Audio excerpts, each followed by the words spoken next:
In this video, I'm going to show you how to replace the screen on the iPhone 6s. I will also have repair videos on how to change the charging port, the battery, and the rear camera, and you can find those in the video description.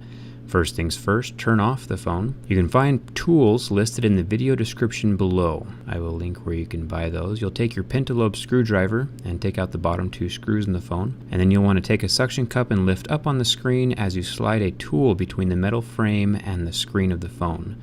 There is a thin layer of adhesive all the way around the bottom of this phone, as well as around the side, so I found it was easier to take my little plastic pry tool and separate that adhesive before really prying up on the screen. Make sure you only pry up on the metal frame of the screen and the metal frame of the phone. If you lift up on the LCD of the screen, you'll end up breaking something. There's a little metal plate here held down by 4 screws. I will link a PDF chart in the video description for how to keep your screws organized. It'll be very helpful. Remove that metal plate and then detach 3 ribbon cables. This is for the LCD, digitizer, and front camera. After those cables are up, the screen will detach from the phone. Here is the screen. There's a good chance that when you buy your screen, it will not come with all of these goodies attached, like the earpiece and the home button, so you'll have to move them over from your old screen. Starting off with the earpiece, there's 3 screws that hold down that top piece. Lift up that metal bracket, and there's a little lasso that reaches down and surrounds that metal bit on the screen down there, so make sure not to rip that lasso part off. I don't know what it does, but it's probably important. Then the earpiece pulls out from underneath the cables, and you can lift out the proximity sensors from their little brackets, and then this little gold piece down here as well. And that releases the front camera and all of the sensors that go along with that, like the proximity and the motion sensors. I will link this part down in the video description as well. So here's the screen of the phone. The metal plate is held down with 3 screws, 1 screw, another 3 screws on the other side, and then 1 screw down by the home button. So undo all those screws and the metal plate will lift off after you remove this adhesive that's holding it down to the top of the screen. Now that the metal plate's gone, we can remove the 2 screws that are holding down the home button, take away that metal bracket, unlatch the home button cable here. It's just like a little Lego, you just lift it up and out.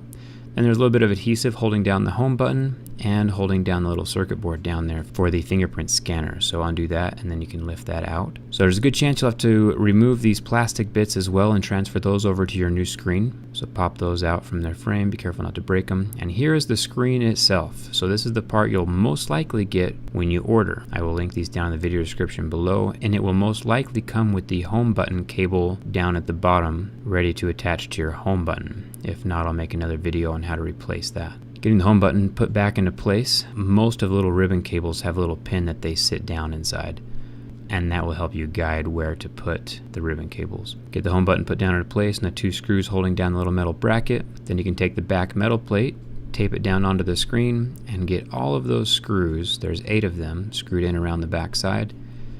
Take your little plastic bits. We're installing these on your new screen now. You don't need to glue them in. It's actually dangerous to use glue because the glue might get on the lens itself. And it's actually pretty easy to get this ribbon cable contraption put back into place as well. Start with a little gold unit down at the bottom and then line up these square pieces up at the top. Just kind of tuck them into the little plastic bracket. Push them down into place so that they're flush with the phone. And then you can see a little niblet right there on the earpiece. Just tuck that down into the hole. You'll feel the little niblet go down in place. Here are 4 little gold circles that go onto the top of the earpiece, and that's how the earpiece receives its connection.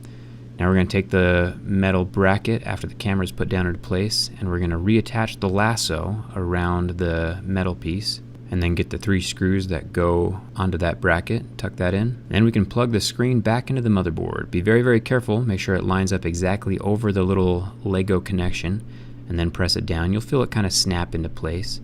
If you look closely in the high definition, you can see mine latch down.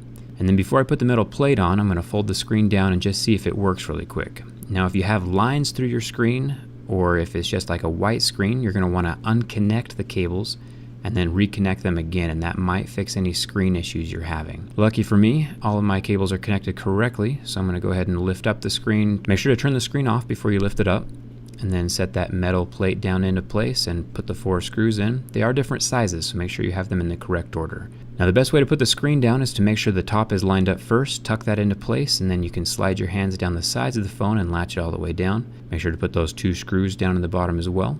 Hopefully I was able to help you out. If you have any questions, leave them down in the comments. Don't forget to like if this video helped you, and don't forget to subscribe. Also check out my iPhone 6s durability video. I think you'll find it interesting. Thanks a ton for watching. Hope to see you around.